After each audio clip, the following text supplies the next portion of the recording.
오늘 증거할 말씀은 창세기 2장 7절 말씀입니다. 여호와 하나님이 흙으로 사람을 지으시고 생기를 그 코에 불어넣으시니 사람이 생명이 된지라. 아멘. 전 시간에 시편 51장 17절 말씀에서 하나님이 구하는 제사는 상한 심령이라, 상하고 통회하는 마음을 주께서 멸시치 아니하신다고 하신 말씀에서 이 상한 심령은 히브리어로 리시바라라고 하는 단어인데, 이 리시바라는 동사 샤바르의 기본형 제기태라고 말씀을 드렸습니다. 그래서 이 히브리어에서 제기태는 자기 자신이 어떤 동작이나 그런 행동을 했을 때 자기 자신에게 돌아오는 그 어떤 결과를 말씀한다고 그렇게 말씀을 드렸는데, 이 시편 51장 17절에서 말씀하는 이 상한 심령은 어떤 제3자인 다른 사람에 의해서 받은 그런 상처 정도의 수준을 말씀하는 것이 아닙니다. 이 상한 심령은 바로 그 자기 안에 내재해 있는 그 죄에 늘 패하고 넘어지면서 이 죄를 정복해 보려고 하는 힘없는 자기 자신과의 그런 영적 싸움에서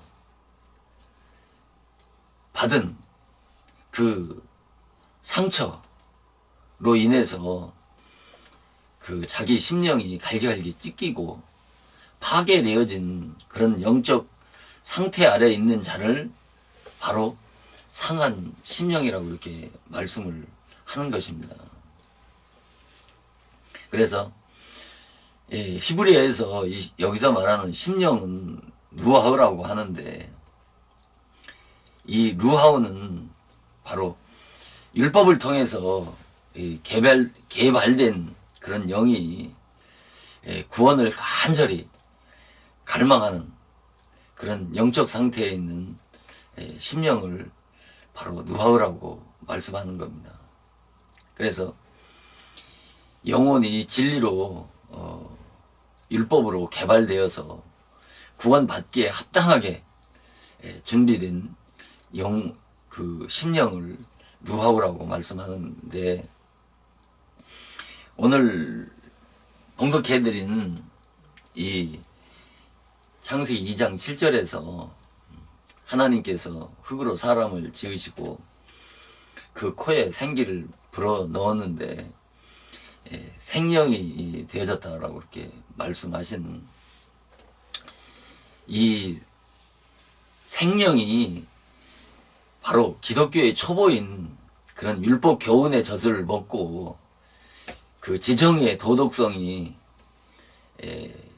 율법신앙의 어떤 최정점까지 무르익어서 구원을 받을 수 있도록 그런 준비된 그 심령을 가리켜서 누하우라고 하는데, 이 누하우라고 하는 단어와 바로 이 생명이라고 하는 이 네펫이라고 하는 단어의 차이점에 대해서 전 시간에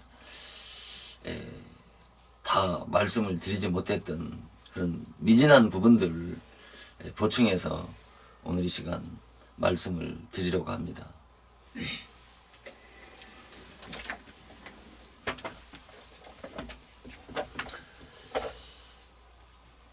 지금 봉독해 드렸던 창세기 2장 7절에 보면은, 창세기 2장 7절에서 하나님께서 흙으로 사람을 지으셔서 그 코에 생기를 생기를 불어넣으니까 생명이 되어졌다라고 그렇게 말씀하셨는데, 이 생기는 히브리어로 니시마 하이라고 하는 단어입니다.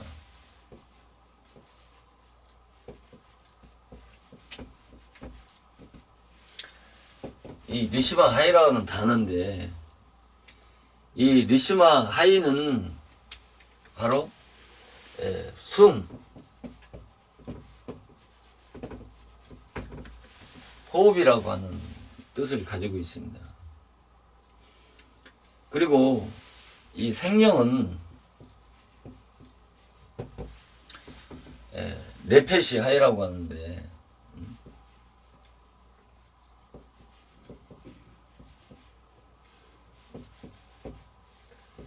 이 네페시 하이라고 하는 이 단어의 뜻은 바로 영혼,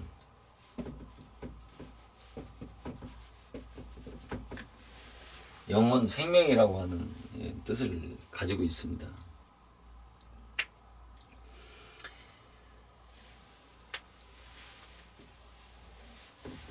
그래서 지금까지 이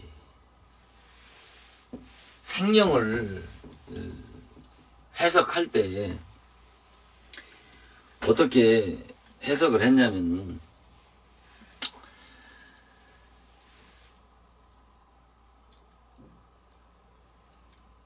이 생명을 죽을 수 없는 그런 의와 어떤 그 진리의 완전한 신령체의 몸으로 지금까지 해석을 했습니다. 그래서 아담이 그 범죄 타락으로 죽을 수 있는 몸이 되어졌다는 것이죠. 그래서 인간이 하나님의 그 피조물로 지음을 받을 때 예수님이 그 부활하신 신령한 그 부활체의 몸과 같이 죽을 수 없는 몸으로 지었다는 것이죠. 그런데 사람이 지금과 같이 죽는 것은 아담의 그 범죄 타락의 결과로 죽는다고 그렇게 해석을 하고 있는 것입니다. 그러나 이 육체의 이 흙으로 사람을 지으시고 그 코에 생기를 불어넣어서 생명이 되었다라고 하는 말은 그런 죽을 수 없는 신령체의 완전한 자로 재었다는 말이 아니고, 육체와 이 육체와 영이 결합된, 이 육체와 영이 결합된 그런 생명체를 바로 생명이라고 말씀하는 것이지, 죽을 수 없는 그런 신령체의 완전한 자로 지은 존재를 생명이라고 말씀을 하는 것이 아닙니다. 왜 그러냐면은 사람은 이 영혼이 육체를 떠나서 육체와 영혼이 분리되어지면 이 육체는 하나의 그 시체와 같이 아무런 기능을 할 수가 없는 것입니다. 그래서 종교적인 죽음은 육체와 영혼이 분리되어진 상태를 바로 종교적인 죽음이라고 하는 것입니다. 그래서 인간이 이 흙으로 생기를 불어넣어서 생명이 되어진 것은 바로 영과 육이 하나 되어진 것을 바로 생명이라고 말씀하는 것입니다. 하나님이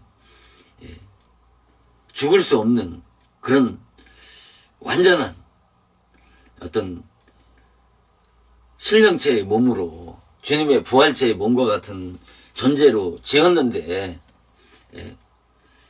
범죄 타락으로 아담의 범죄로 죽을 수 있는 존재가 바로 지금 지금과 같은 그런 죽을 수 있는 몸이 되어졌다는 말씀이 아닌 것입니다. 그래서 흙집에 생기가 들어가서 죽을 수 없는 신령한 영적인 존재로 지은 것이 아니고 바로 이 첫 아담은 사람은 혈육의 몸으로 바로 지음을 받은 겁니다.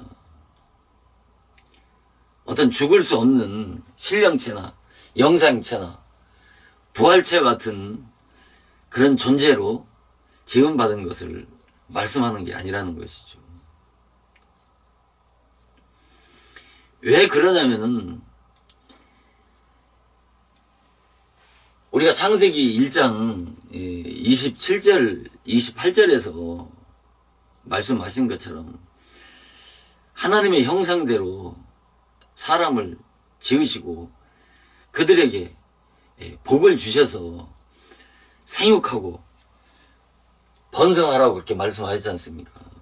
그러면서 땅을 정복하고 땅에 충만하라고 하신 이 말씀이 응하기 위해서는 바로 이 생명이 바로 신령체가 아니고 육체라고 하는 것을 증명하는 증거하는 말씀인 것입니다. 왜 그러냐면 영체나 신령체는 생육 번성을 할 수가 없는 것입니다. 생육 번성은 오직 육을 가진 사람만이 생육 번성할 수가 있는 것입니다. 또 그런 영생체와 같이 신령체와 같이 부활체와 같은 몸은 또 범죄나 타락을 할 수가 없는 것입니다.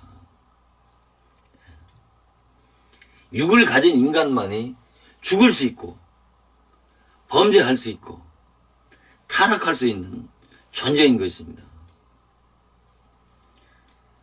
만약에 천사가 타락할 수 있다면 천사는 육체를 가진 존재가 아니지 않습니까? 영물이고 영체지 않습니까? 이런 신령체의 몸이 타락하고 범죄한다라고 하면은 그러면 우리 육신을 벗고 영원히 가는 하나님의 나라에도 타락이 있고 범죄가 있고 또 생육 번성이 있다라고 한다면은 바로 그것은 하나님의 나라, 영원한 영생의 나라가 이 세상과 무엇이 다를 바가 있겠습니까? 그래서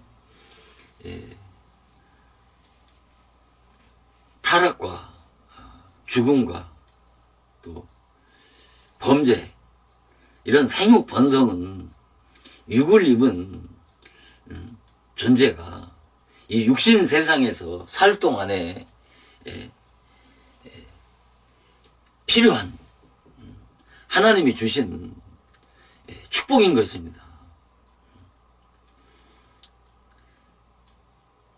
이 영혼이 가는 그런 하나님의 나라에는 생육 번성을 할 수가 없고, 왜? 신령체, 영생체, 이 부활체는 죽지도 않고 영원히 살면서 생육 번성하는 그런 존재가 아니라고 하는 것이죠. 그러니까. 그래서 이에 대한 말씀을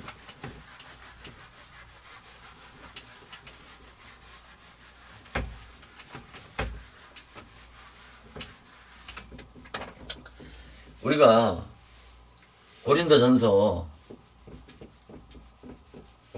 15장 44절을 보면은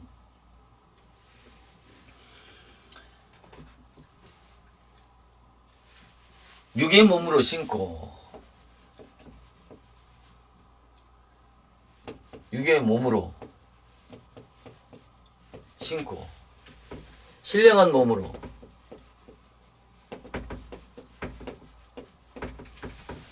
육의 몸으로 신고 신령한 몸으로 다시 사나니 육의 몸이 있은즉 몸이 있은즉 신령한 몸이 있느니라 이렇게 말씀하시지 않습니까? 육의 몸을 신고 문자적으로 보면은 육의 몸을 심는다라고 하는 말이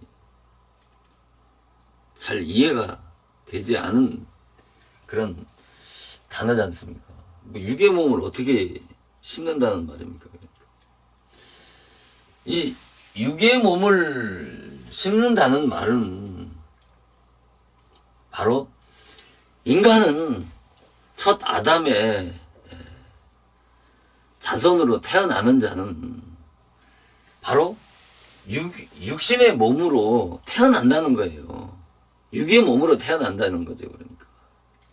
그러니까 첫 아담의 자손인 이 인간은 육의 몸으로 태어나서 예수 그리스도를 만나서 물과 성령으로 거듭나야 바로 신령한 몸이 되어진다는 말씀인 것입니다. 그래서 먼저는 육의 몸으로 태어난 자라야 육의 몸으로 태어난 자가 물과 성령으로 거듭나서 예수 믿고 중생하면 바로 신령한 몸이 되어진다는 말씀을 육의 몸으로 신고 신령한 몸으로 다시 사나니 육의 몸이 있은즉 또 신령한 몸이 있다라고 하는 거죠. 그러니까 육의 몸이 예수 믿고 거듭나면 바로 신령한 몸이 되어지는 것입니다. 이걸 말씀하시는 것이죠. 그러니까 이 신령한 몸이라고 하는 것은 우리가 육신을 입고 육신 세상에서 살고 있지만은 우리가 거듭났을 때 그리스도의 생명이 내 안에 내주하게 되면은 바로 신령한 그리스도의 성전이 되어져서 바로 신령한 몸이 되어지는 겁니다. 그래서 고린도전서 3장 1절에 사도 바울은 고린도 교인들을 향해서 내가 너희에게 신령한 자를 대함과 같이 대할 수 없어서 육신에 속한 자 그리스도 안에서 어린아이를 대함과 같이 하노라고 이렇게 말씀을 한 겁니다. 그 신령한 자가 바로 물과 성령으로 거듭난 자를 신령한 자라고 말씀하는 겁니다.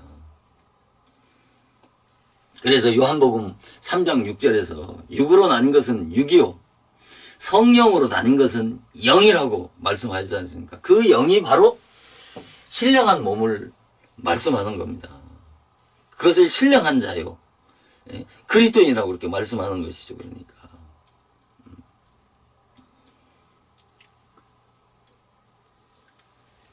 그래서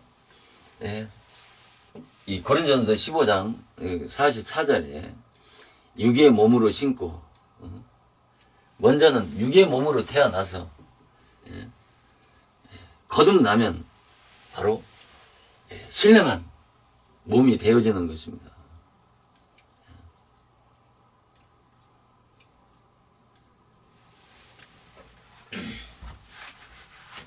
그래서 45절에는 고린도서 15장 45절에는 첫사람은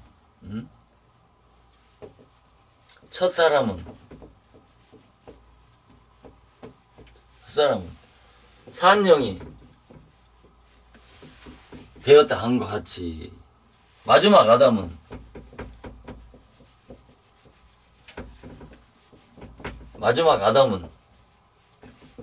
살려주는 영이 되었다고 이렇게 말씀하지 않습니까? 첫 아담은 산영이 되었다 한것 같이 마지막 아담은 살려주는 영이 되었나니.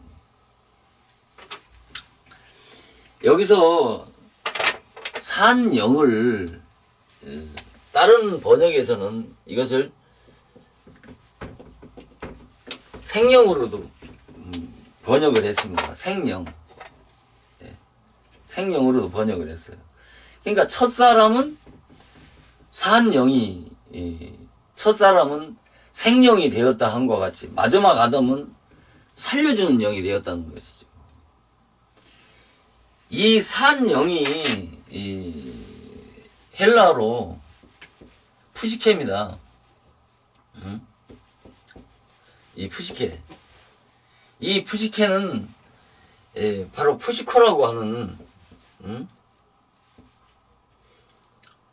푸시코라고 하는 단어에서 유래되었는데, 이 푸시코는 바로 뭐냐면은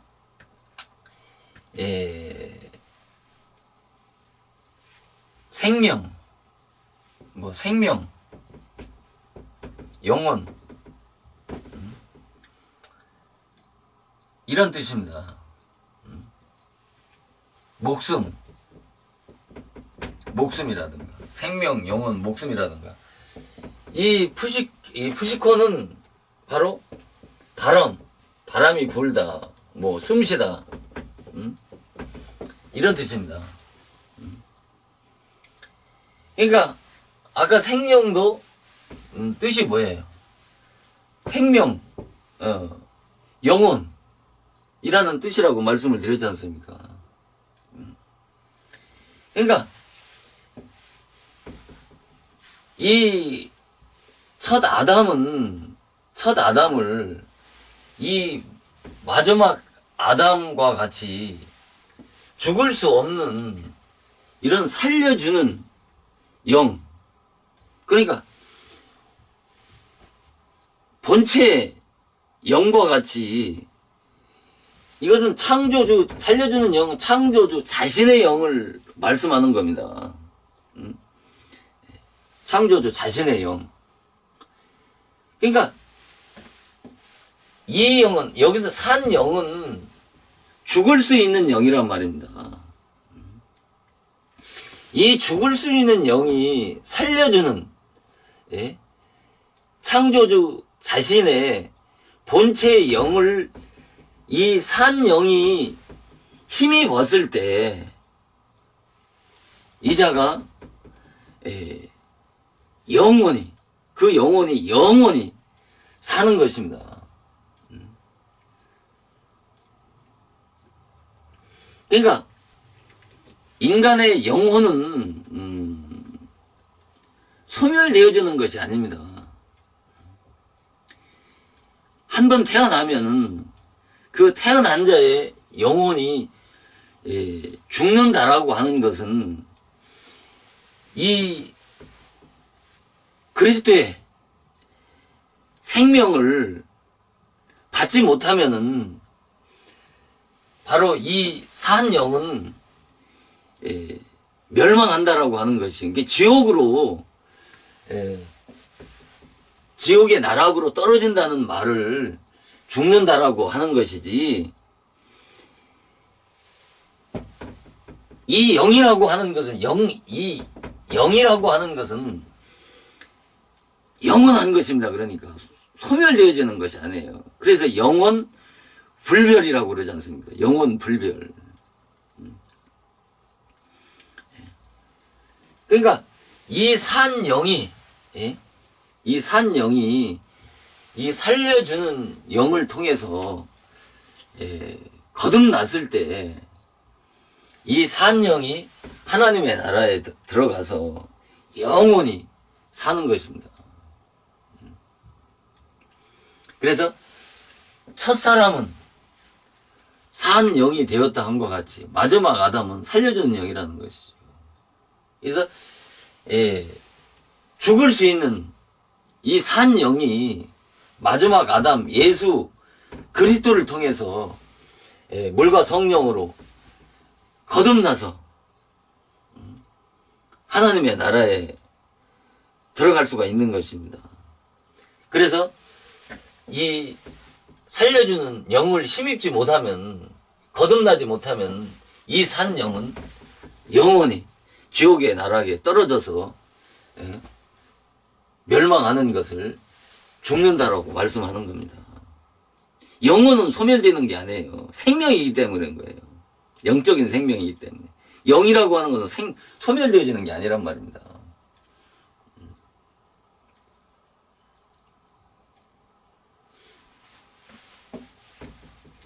그래서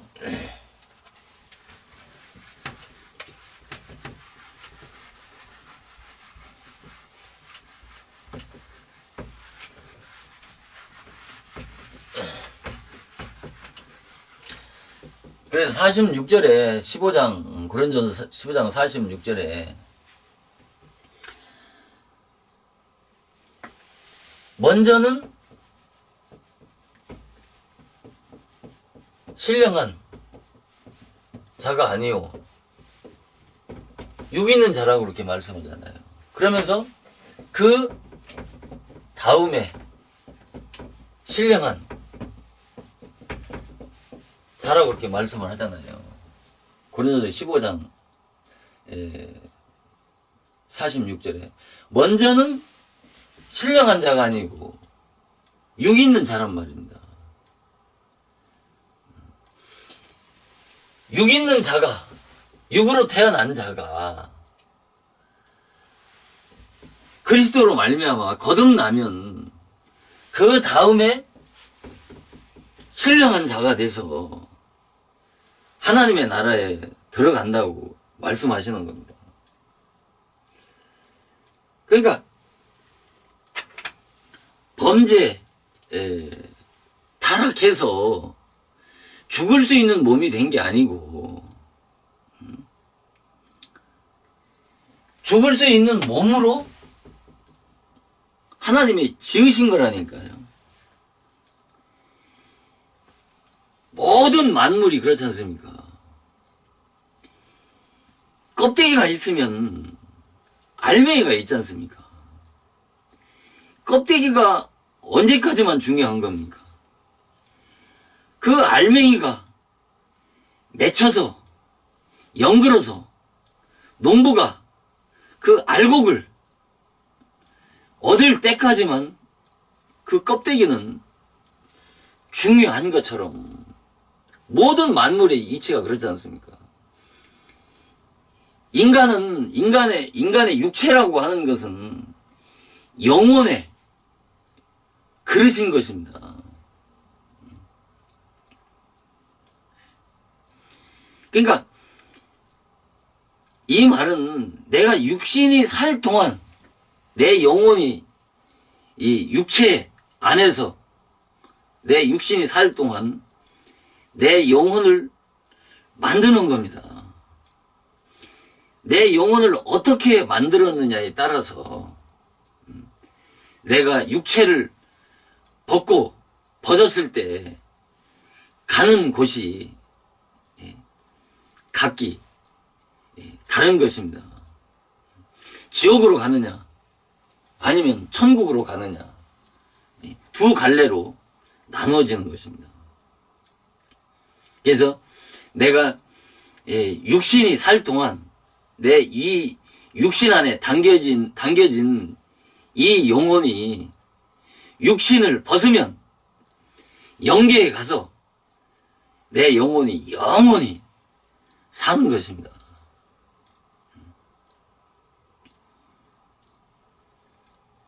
그래서 내가 이 육신이 살 동안 사는 인생의 궁극적 목적이 바로 영혼에 있는 것이지 육에 있는 것이 아니란 말입니다. 그러니까. 그런데 사람들은 인간의 이 육체가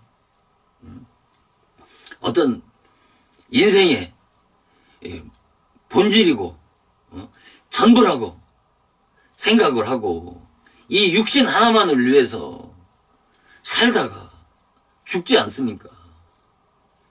이 얼마나 안타깝고 불쌍한 인생이냔 말입니다. 그들은 모르기 때문에 그런 거예요.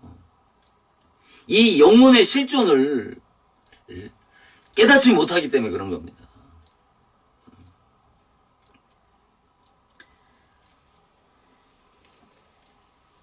제가 그 영적인 체험을 통해서 육체와 영혼이 그 분리되는 그 육체의 이탈을 체험했을 때 내 영혼이 육체를 바라볼 때 그 육체는 영혼이 떠났을 때 육체는 시체에 왔더라는 것이죠. 아무것도 아니더라는 거죠. 죽은 송장같이 입 떡 벌리고 누워있는 아무것도 아닌 것이 육체더라는 것이죠. 제가 그때 바로 영적인 죽음이라고 하는 것은, 종교적인 죽음이라고 하는 것은 육체와 영혼이 분리되어지는 것을 종교적인 죽음이라고 하는 것을 그때 제가 깨닫게 된 거죠. 그러면서 이 영혼이라고 하는 것은 인간의 영혼은 사람들이 체가 없는 줄 알잖아요. 체가 없는 줄 안단 말입니다. 그런데 보세요. 이 영은 체가 다 있는 겁니다. 그래서 영체니, 신령체니, 부활체라고 말씀하는 거예요.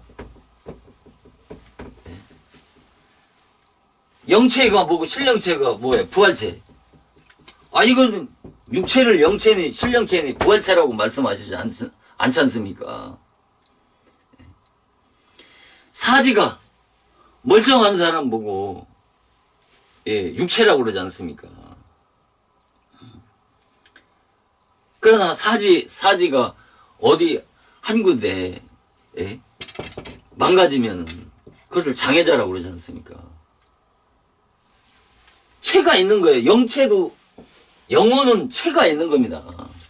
그래서 이 영혼이 어디 있느냐라고 물으면 사람들이 뭐 가슴에 있다, 머리에 있다, 무슨 심장에 있다, 이렇게 말하잖아요. 근데 그게 아니고 우리가 이 육체라고 하는 것은 육체와 영혼을 가진 존재가 인간이지 않습니까? 그러니까 영혼이 인간의 본질이고 본체란 말입니다. 이 육체는 그 영혼의 그림자고 모형이란 말입니다. 여기에 이 매직이 있는데 빛이 밝아서 그림자가 안 보이는데 그림자를 보면 어떡합니까? 이 매직의 그 생김새를 대충 짐작할 수 있지 않습니까?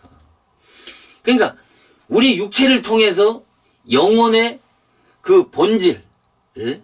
그 본체를 짐작할 수가 있는 것입니다. 그렇듯이 이 영혼도 똑같이 사람의 육체의 모양과 똑같은 겁니다. 이 육체는 육신 세상에서 살 수 있도록 만들어진 것이고, 것이 육체라면은, 영혼이라고 하는 것은 영계에서 살아갈 수 있도록 만들어진 존재가 영혼인 것입니다. 육체는 시 공간을 제한을 받지만은 이 영혼은 시 공간의 제약을 받지 않는 거예요. 자유로운 겁니다.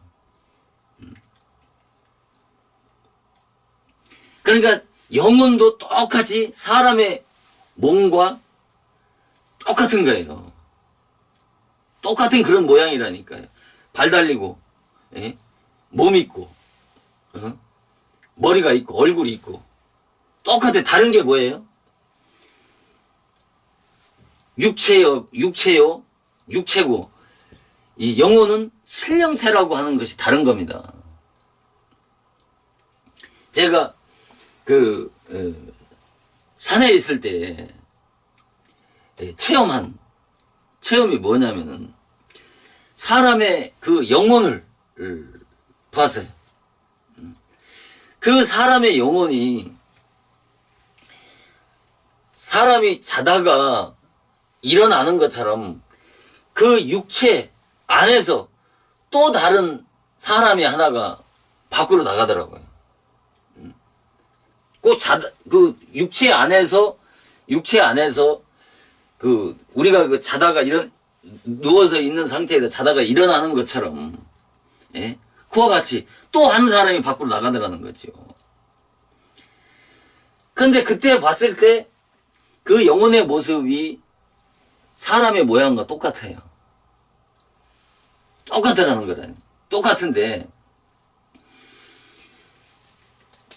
뭐가 다르냐면 이 땅에서도 보면은 그 사람의 그 모양이, 얼굴의 모양이 다 다르잖아요. 어떤 사람은 복이 흉측하게 일그러진, 보기도 두려운 그런 얼굴이 있는가 하면 정말 보기 아름다운 그런 얼굴도 있지 않습니까? 이렇게 천층만층이지 않습니까? 그래서 그때 두 사람을 봤어요. 한 사람의 영혼은 이거 아주 완악하고 강팍하고 아주 악한 사람의 영혼의 그 모습을 봤는데, 그 모습은 시커멓고 아주 일그러지고 아주 보기도 두려울 만큼 그런 모습이더라고요. 그런데 한 사람은 너무나도 아름다운 그 영혼의 모습을 두 사람을 본 거예요. 그때 깨달은 것이, 영혼이라고 하는 것은 바로 육체와 이 겉껍데기 육신과 똑같은데, 다른 것은 영혼의 그 영체는 신령체고, 이 육체는 단순하게 육신세계에서 사는 시공간의 제약을 받을 수밖에 없는 존재라고 하는 것을 깨달은 것이죠. 그러니까 내가 육신 세상에서 살 동안 내가 만든 그 성품과 인격이 육체를 벗으면, 육신을 벗으면 신령체의 몸과 얼굴로 변화돼서 하나님의 나라에 가는 겁니다. 그래서 웨스트먼트 신조에서 보면은 몸은 흙으로 돌아가고 영혼은 불별의 몸이 돼서 하나님의 나라에서 영원히 산다라고 그렇게 말씀하는 거예요. 그런데 불별의 몸이에요. 그 영혼은 불별의 몸이라니까요. 거기서도 몸이라고 그러잖아요. 그래서 체랑 영체라고 하는데 실영체라고 그러는 겁니다. 제가 이때 이 영혼의 실존에 대한 개념을 정립한 겁니다.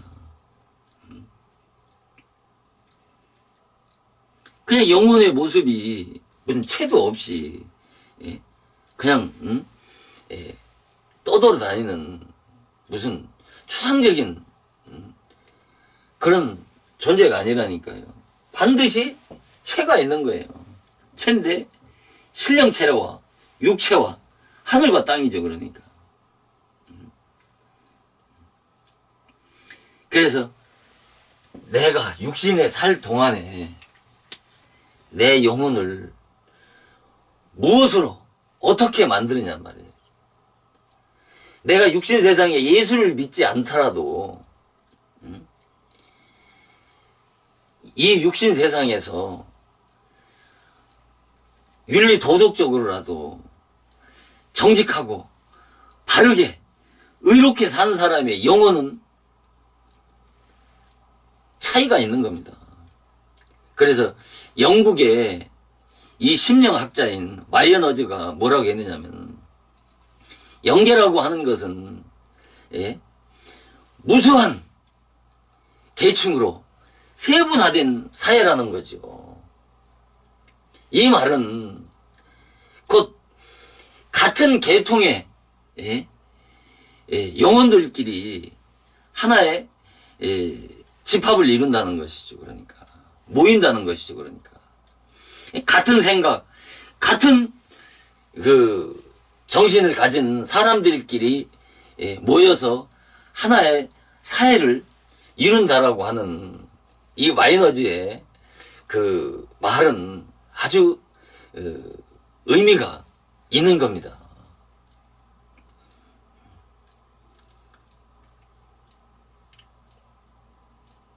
그래서 우리가 이 육신 세상에 살 때 정말 어떻게 살아야 되냐 말입니다. 죄 짓고 막대 먹게 제 멋대로 사는 것이 크게 능사가 아니라니까요. 내가 육신 세상에서 산 그 결과, 그 내세에 가는 그 방향이 전부 각기 다르다라고 하는 것을, 그것을 알 때 내가 이 땅에서 아무렇게나 제 멋대로 살다가 죽으면 끝이라고 하는 이런 생각을 가진 것만큼 무서운 무지가 없는 것입니다. 갈라디아서 6장 7절 8절에 뭐라고 했습니까? 심은 대로 거둔다고 그랬지 않습니까? 심은 대로 거둔다고.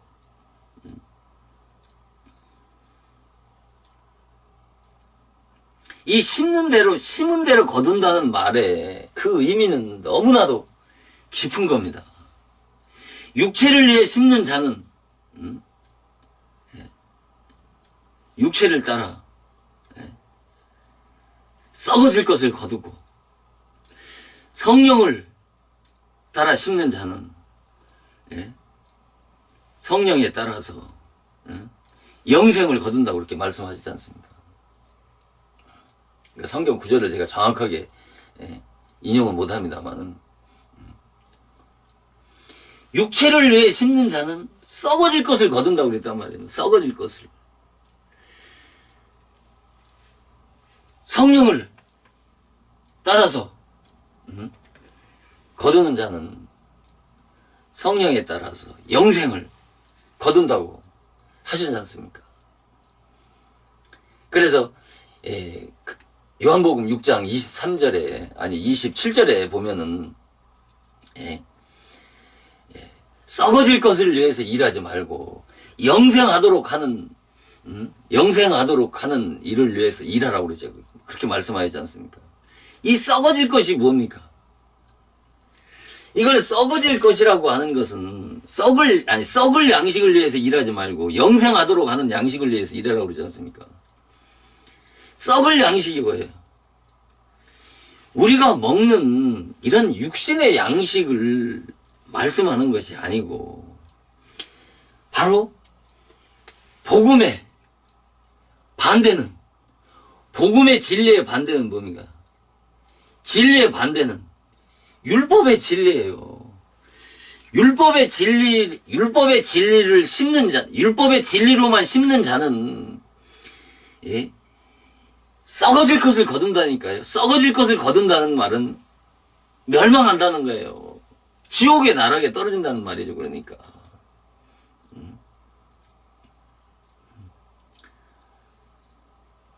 그래서 무엇을 위해서 일해야 되냐 말이죠. 영생을 위한 양식을 위해서 일하는 거예요. 그것이 바로 복음으로 거듭나는 일입니다. 거듭난다는 것만큼 기독교의 진리에서 중요한 진리가 어딨냐는 것이죠. 거듭난다라고 하는 것은 아무나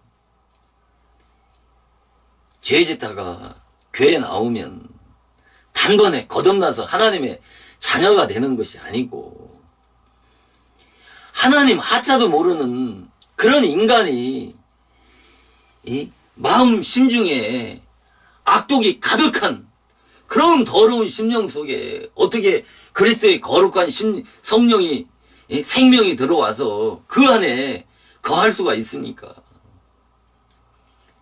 기독교의 신앙의 원리, 기독교의 구원의 원리는 그런 게 아니라니까요.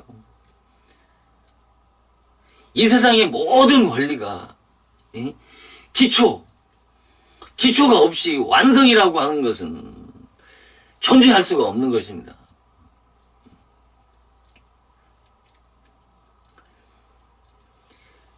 복음으로 거듭날 수 있는 영혼이 진리로 먼저 계몽되어서 구원받기에 합당하게 준비된 그 영혼이라야 복음으로 성령으로 그리스도의 생명으로 다시 날 수 있는 것입니다. 그런데 이 중요한 그 율법 신앙을 배제해버리고 쏙 빼놓고 예수 믿으면 구원을 받는다라고 하는 것은 전부 속고 있고 속이는 것이라니까요. 이것만큼 영적인 사기가 없는 것입니다. 제가 이것을 말씀을 드리지 않습니까? 유튜브나 어떤 설교의 메시지를 들어보세요. 이같이 율법에 대한 말씀을 전하는 목사가 있나?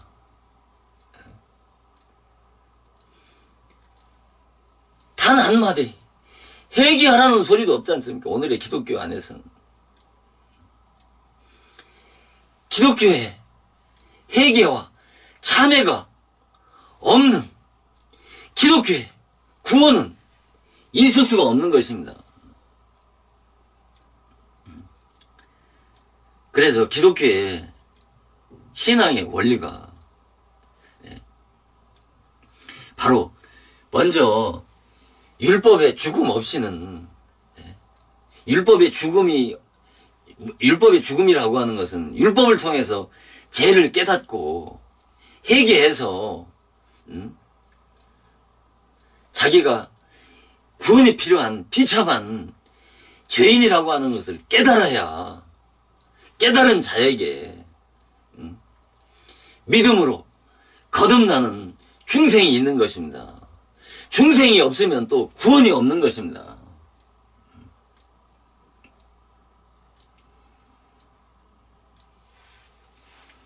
이 같은 기독교의 신앙의 원리를 바르게 이해하지 못하면 칠흑 같은 어둠을 빛 없이 걸어가는 것과 똑같은 겁니다. 그러니까. 그래서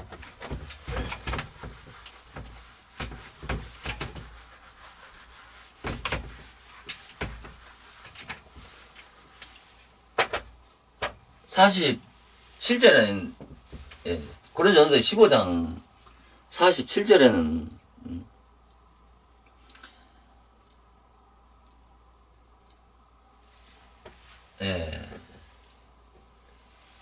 첫사람은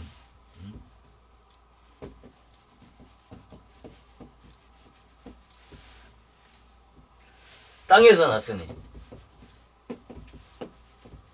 흙에 속한 자이거니와 둘째 사람은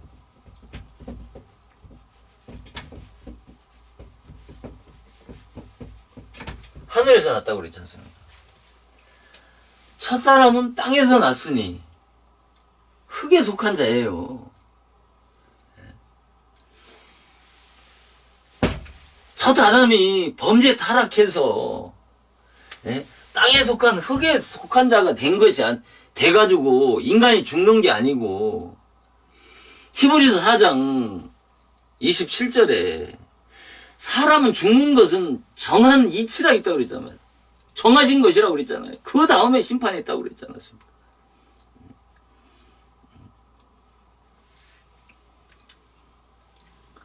반드시 땅에 속한 흙사람으로 태어나는 거예요.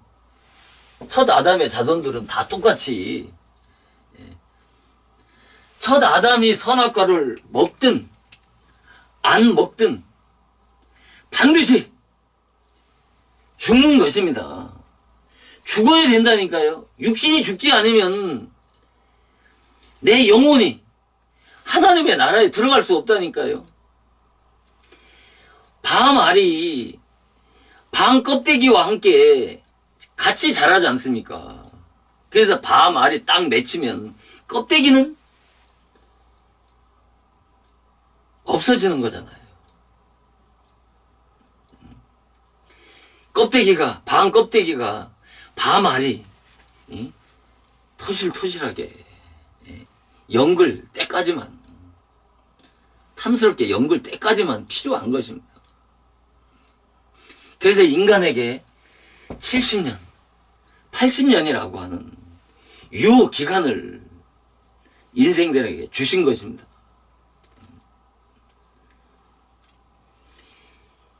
인생은 이것을 깨닫는 것입니다. 인생이 왜 사는지, 왜 죽는지, 사니까 사는가 보다, 죽으니까 죽는가 보다라고 하는 그런 그 의미 없는, 목적 없는 삶을 사는 인생들만큼 불쌍한 게 어디냐 말입니다.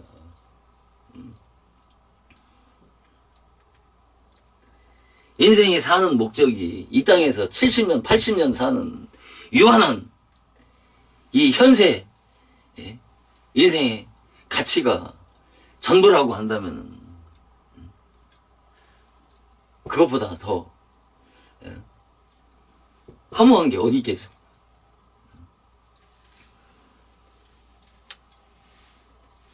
그래서 이 첫사람은 땅에서 나서 흙에 속한 자가 이 둘째 사람인 하늘에 속한 예수 그리스도를 만나서 거듭나야 어떻게 해요?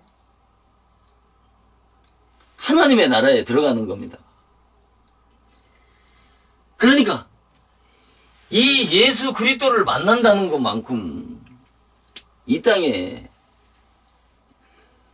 이 세상에 그 어떤 것과 비교할 수 없는 가장 큰 축복이고 이보다 더 큰 영광스러운 일이 어디 있겠습니까?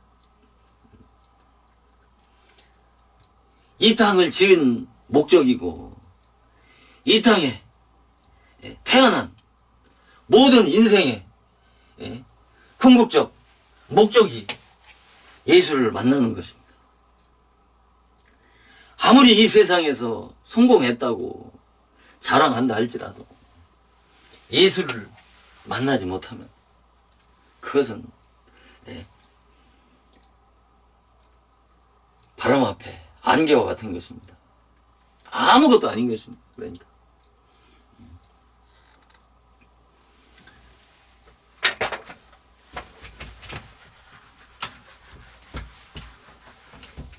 그래서 48절에는 뭐예요? 고린도서 15장 48절에는 흙에 속한 자는 저 흙에 속한 자와 같고 하늘에 속한 자는 저 하늘에 속한 자와 같다고 그러지 않습니까? 흙에 속한 자는 저 흙에 속한 자와 같다는 것은 바로 거듭나지 못하면은 저 흙에 속한 자, 첫 아담의 그 멸망과 같이 똑같이 멸망한다는 거예요.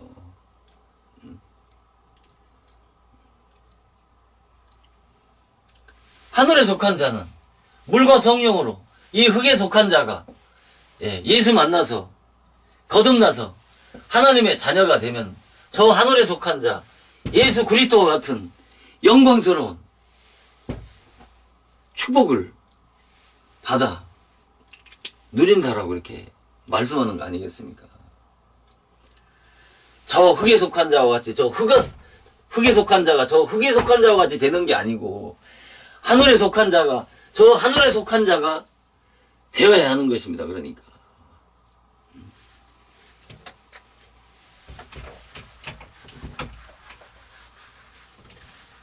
그래서 49절에 고린도서 15장 49절에 뭐라고 말씀하는 겁니까?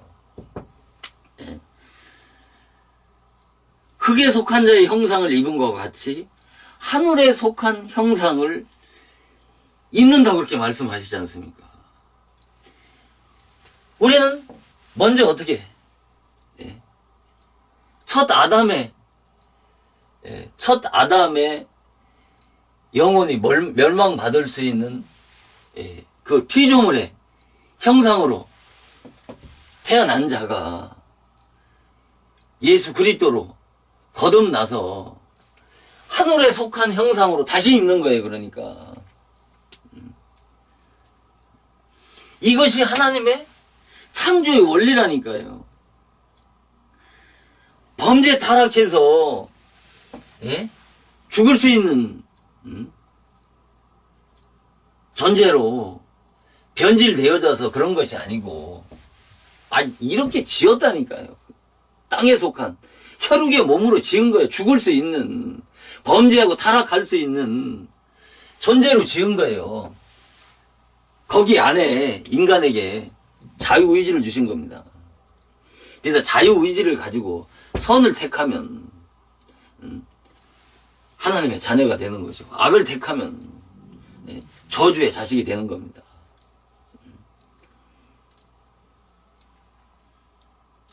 이 자유의지에 대해서는 양심에 대해서는 다음 시간에 말씀을 상고하도록 하겠습니다. 그래서 이 인간을 자 보세요. 한 구절만 더 보시겠습니다. 우리가 아까 창세기 2장 7절에 흙으로 사람을 지으시고 그 코에 생기를 불어넣어서 생명이 되어졌다 이렇게 말씀하지 않습니까? 그리고 창세기 1장 24절에 보면은 모든 생물을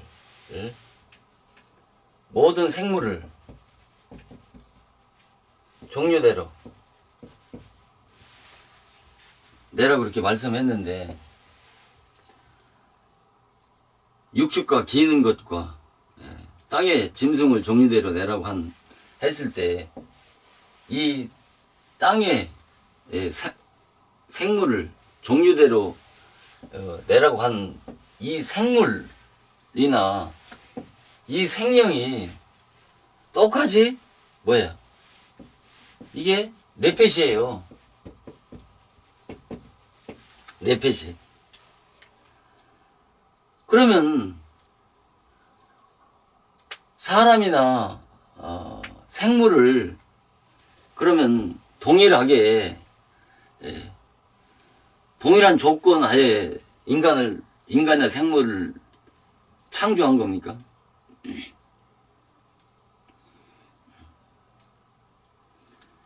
그런 게 아니고 왜 이 짐승이나 이 생명을 왜 히브리어로 동일하게 뇌펫이라고 하는 단어를 썼느냐는 것이죠. 그러니까 이것은 무엇을 의미하냐면은 분명히 짐승도 사람과 같이 생명을 가진 존재로 지은 것만은 사실이에요. 그러나 사람은 그 코에 뭐를 집어넣었어요? 생기를 집어넣었단 말입니다. 이 생기를. 짐승과 다르게. 이 생기가 바로 뭐예요? 영혼이란 말입니다.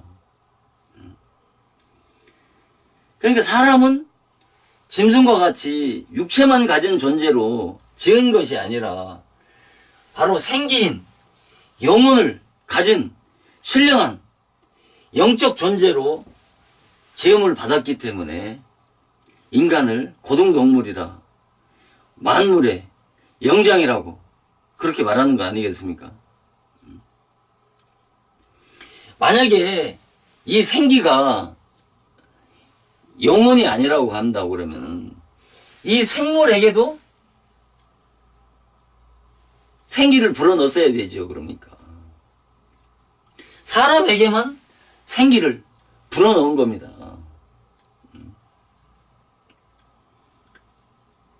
그런데 왜? 그러니까 이게 굉장히 중요한 거예요. 그러니까 생명이라고 하는 것은 뭐예요? 육체와 영혼이 그러니까 영과 육체가 하나 된 것이 아까 생명이라고 그랬지 않습니까?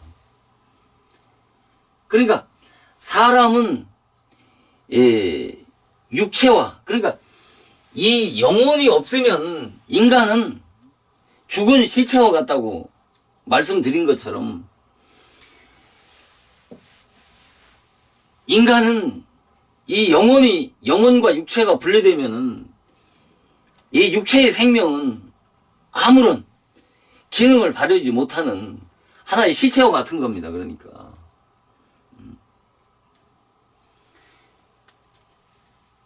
그러니까 이 생물도 사람과 같이 육체 생명을 가진 존재이기 때문에 뇌펫이라고 쓴 거예요. 똑같은 뇌펫이 사람이나 생물이나. 그런데 사람에게는 이 생기인 영혼을 가진 존재로 지음을 받았다고 하는 것이죠. 그러니까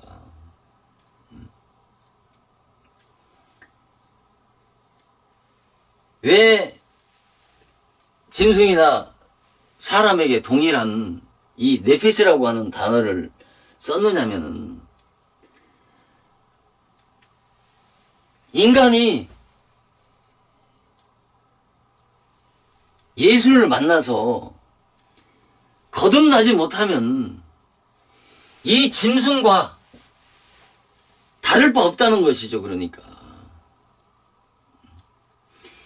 인간이 영혼을 가진 존재로 인간은 만물의 영장이고 인간은 고등동물로서 이 짐승을 지배하고 다스리는 영물이지만은 그러나 인간인 예수를 만나서 거듭나지 못하면은 짐승과 다를 바 없는 존재이기 때문에 바로 이 생물이나 생기를 네페시로 쓴 거예요. 이걸 보더라도 이 생명이 어떤 죽을 수 없는 부활체나 영생체, 신령체로 지은 존재가 아니라고 하는 것을 증명을 하지 않습니까? 아무리 고등동물인 인간이라 할지라도 예수 만나서 중생해서 구원받지 못하면은 짐승과 다를 바 없는 존재라고 하는 의미에서 창세기를 통해서 인간을 최초 지을 때 바로 이 짐승이나 이 사람이나 동일하게 같은 네페시로 표기한 이유가 이런 이유 때문이라는 것이죠. 그러니까 그래서 사도 바울은 유대인들은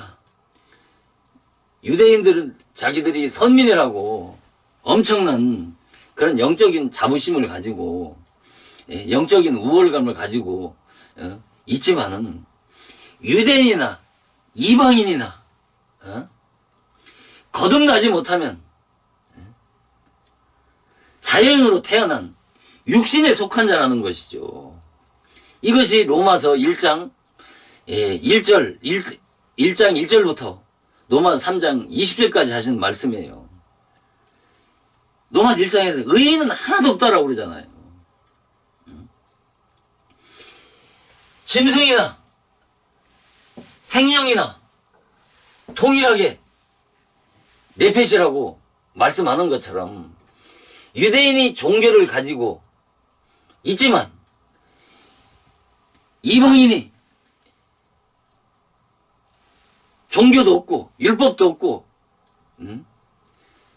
그들이 이방의 개라고 취급하고 무시하지만 유대인이라 할지라도 종교를 가진 유대인이라 할지라도 율법을 가진 유대인이라 할지라도 그들이 예수를 만나서 거듭나지 못하면 이방인과 똑같다는 거예요. 그래서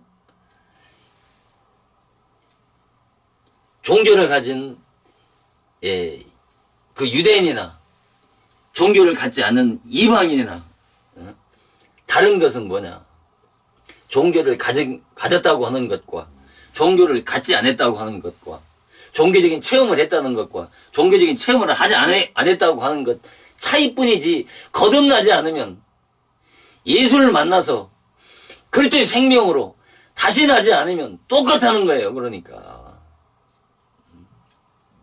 아무리 종교인이라 할지라도 마찬가지예요. 기독인이라도 마찬가지예요. 기독교인이라고 종교를 가졌다고 그래서 내가 자부심을 갖는 것이 능사가 아니고 거듭났느냐, 그리스도 생명을 가졌느냐, 그리스도가 내 안에 내주에 계시느냐 안 계시냐라고 하는 이 중요한 문제가 성경에서 말씀하는 가장 핵심적인 말씀이고 주제인 것이지, 내가 교회를 문턱을 달게 출입하고 다닌다고 전도하고 종교적인 체험하고 목사니 또 집사니 장로니 라고 하는 이러한 외적인 조건이 중요한 게 아니란 말입니다. 거듭났느냐 거듭나지 않았느냐 이것이 문제인 것입니다. 그러니까 이 문제를 이 땅에 내가 생명을 다하는 날까지 이 문제를 해결해야 되는 겁니다. 내가 과연 그리스도의 생명이 있느냐 없느냐, 정말 생명의 성령이고 죄와 사망에서 법에서 해방을 받은 자냐 안 받은 자냐, 나는 이 중요한 문제를 자기 질문을 해봐야 된다니까요. 이 고민을 한번 해보지도 않고 이 죄 문제에 고민 한번 해보지 않고 과정과 절차를 거쳐서 목사 되고 집사 되고 장로 되어졌다고 하는 것이 능사가 아니고 내가 그리스도의 생명을 가지고 있느냐 안 가지고 있느냐가 중요한 문제란 말입니다.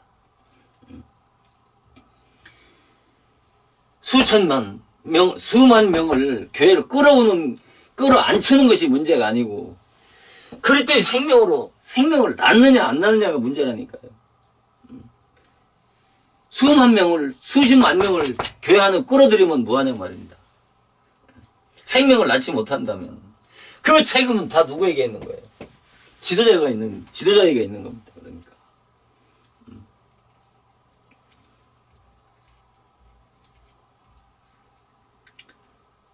그래서 사도 바울은 로마서 1장, 3장을 통해서 하시는 말씀이 뭐냐면,